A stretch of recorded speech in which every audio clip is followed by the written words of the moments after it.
がここにいるうちの本物のスクールスポーツのために行こうぜベイビーバン手の服には気をつけて、現実になることがありますからね。Alright, so somehow I'm still awake. I don't know how. It's 1:50 p.m. in the afternoon. I've stayed awake through the night, through the morning, and now we're in the afternoon. So we're going to continue the long-standing tradition of covering Japanese boxing here on True School Sports. True School Sports, the number one source of Japanese boxing in America. Now listen, guys. I know a lot of talks right now is about Inoue, him outclassing Picasso. A lot of people are talking about Junto Nakatani getting a gift decision against, Sebastian Hernandez Reyes today. And those are cool stories. But you guys want to know what the real story was of today? I'm gonna tell you guys what the real story of today was. In not just boxing, but Japanese boxing, because the hardest puncher from Japan, pound for pound, it is not Naoya Inoue. It is not Junto Nakatani. It is not Kenshiro Teraji. It's not none of them guys. The hardest puncher pound for pound at the world level of boxing from Japan, and one of the hardest punching pound for pound fighters anywhere in the world at any weight class. He was in action today too, and he actually fought in Japan, unlike these guys, right? And we're talking about Masamichi Yabuki, the IBF flyweight champion of the world. A real just dangerous man, right? He had a fight today. Wasn't as high profile as the fights, in Saudi, but he was taking on a former world champion in the very proud, the very formidable, and the equally dangerous, Felix Alvarado. Felix Alvarado is no slouch. He's got 83% knockout ratio. He's a guy that really and truthfully, can punch through the target and not knock you out. He's a guy that's been to the mountaintop. He's a guy that himself has been the IBF, light flyweight champion. So this is a proud fighter. This is a guy that knows how to win. And I did talk about this fight when it first got made, because this was the fight where the total purse bid for the fight was $30,000 in total. Now, they did get 3150 promotions, the Kamedas involved, so maybe both fighters might have wound up walking out with more money, hopefully, but, as it was first reported, the total purse bid was $30,000. Now, that's just, as far as the fight itself, Masamichi Yabuki, to me, he is the measuring stick for punching power in Japan, because every fight I interviewed, Kenshiro, Seigo Yuri-Koi, when I've asked these guys, who is the hardest puncher you've sparred, or fought or sparred, even say this to me, everyone is saying the same thing. It's Masamichi Yabuki. He really is punching like that. And once again, the legend continues, because this is a fight with Alvarado. Alvarado is a very fun, predominant guy. Yabuki, for all the hype about his power, you look at his last couple of fights against the likes of Sivanati no Chinga, Angel Ayala, who was undefeated at the time he fought him, and now Alvarado. He's showing legitimate pound-for-pound skills. In those fights and in this fight, he showed a very educated jab. He showed very great timing. Every time Alvarado would dip his head, he would just throw these real short, tight uppercuts.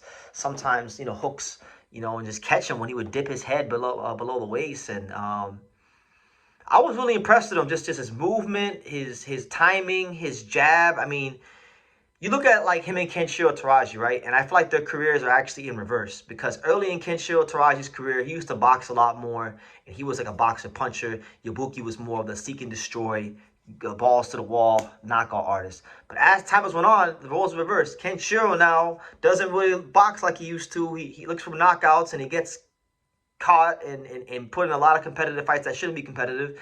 But now you got Yabuki at an advanced stage of his career at the age of 33. Now he's boxing. Like, he's really out here just boxing, and it's setting up those heavy hands that he has. And 94% knockout ratio, one of the highest knockout ratios at the championship level of boxing. So my thing is, yeah, man, Yabuki today, once again, like, look, you just like he stopped. He wound up. He was power boxing Felix Alvarado all over the ring. With his jab, with his movement, with his counter punching, with the way he would lead exchanges when Alvarado would dip over his front foot. Just made him pay every single time. Real tight punches. Look at his career. He's the only guy to stop Angel Ayala. He's now the only guy to stop Felix Alvarado. He knocked out Sivanati no Chinga. when he got knocked out against Kenshiro in their rematch, his first fight he wound up knocking out Thang Sok Simsiri, who now is the IBF light flyweight champion of the world. He's only got to beat him and knock him out. He's 39-1.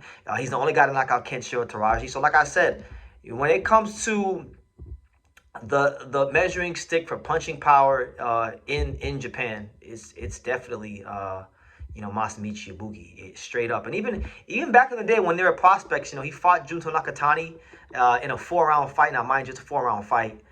Who knows how it would go now if they fought, or how it would have went later on, in an 8-rounder or a 10-rounder. But he only lost on one of the judges' scorecards by a point. So it was pretty close, even in the fight against Junto. So he's always been a guy that is dangerous, and I feel like he's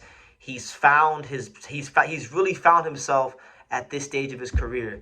And interestingly enough, right, like I really wish Bam Rodriguez would either move back down and fight him, or he go up and fight Bam, because I feel like, people talk about Bam and how he's clearing out all these divisions. I swear on my life, like Yabuki and Bam would have been one of the craziest fights in boxing. But even just looking at his weight class, if you look at the other champions, there's only 2 other champions. You got Ricardo Sandoval, who occupies the WBA, WBC, and then you got Anthony Olasquaga, who occupies the WBO. Now, look, if your boy BT could be the commissioner of boxing, the fight I don't want to see more than anything in this weight class, if we're not going to get Ricardo Sandoval versus Olasquaga, if we're not going to get LA versus the Inland Empire unification fight at flyweight, for Yabuki, the fight I would want to see is Yabuki versus Olasquaga. 2 massive murderous punchers, 2 very crafty guys. I love that fight a lot. I don't know if there's a pathway to make that fight, because believe it or not, guys, there are politics in Japanese boxing. Yabuki is not under the Mr. Honda umbrella. Yes, he's Japanese, but he's with the Kamedas, and if you know anything about the Japanese promotions and things like that, like the Kamedas and Mr. Honda, they're not on one accord, and we'll just leave it at that, right? But either way, like he deserves those fights. So whether it's Olasquaga, whether it's a Kenshiro trilogy fight, I just think anything with Masamichi Yabuki involved in it is worth our time, is worth our attention.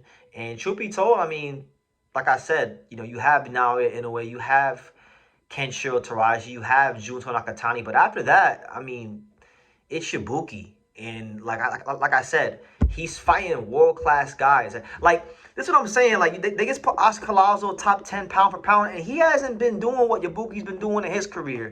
Yabuki knocks world-class fighters out who never lost and never been knocked out in their whole career. He knocks them out, and knocks them out in devastating fashion, like he did with Alvarado, like he did with Ayala, like he did with Kenshiro, like he did with Simsiri, like he did with just a lot of these guys, man. So look, I'm very, very impressed. Just a beautiful display of power boxing from Yabuki, and I'm not sure really and truthfully like what's next. When we look at the big fights, all the big fights would be like Ricardo Sandoval or Goliath fight. Unfortunately for him, there's not really any big names ranked in the top 15 of the IBF.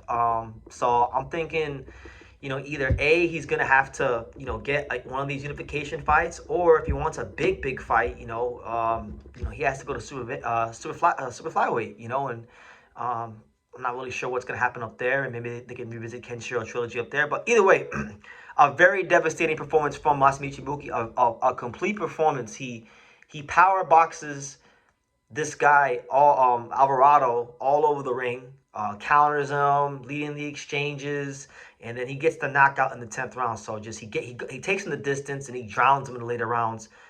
Punch perfect, virtuoso performance from a guy who really and truthfully is flirting with the pound for pound list. Honestly, just like I said, forget Japan. He's one of the hardest punchers pound for pound in boxing today, and people who don't know that just haven't followed his career, but they should. So I'll leave it at that. That's my take on Masamichi Yabuki's 10th round stoppage victory over Felix Alvarado. He becomes the first man to stop former world champion Felix Alvarado, and he's showing really a real complete skill set as he matures in age and experience in this fight game. So yeah, leave your comments down below. Who do you want to see him fight next? Make sure you guys take the time to subscribe. Like I say in every single one of these videos, you could love me or you could hate me, but I'm just a kid from Dang It. So until next time, take care, guys. Thank you for watching True School Sports. Thank you for watching another video on the untouchable True School Sports Empire, the home of boxing. We're on the road to 100,000 subscribers, guys. So help us keep being great. Help us keep pushing out that real boxing content for the fine folks all around the world. And make sure you jab, you hook, you Mike Tyson, you Mayweather that subscribe button. Pops, show them how do they gotta hit the subscribe button. Pop, pop, pop.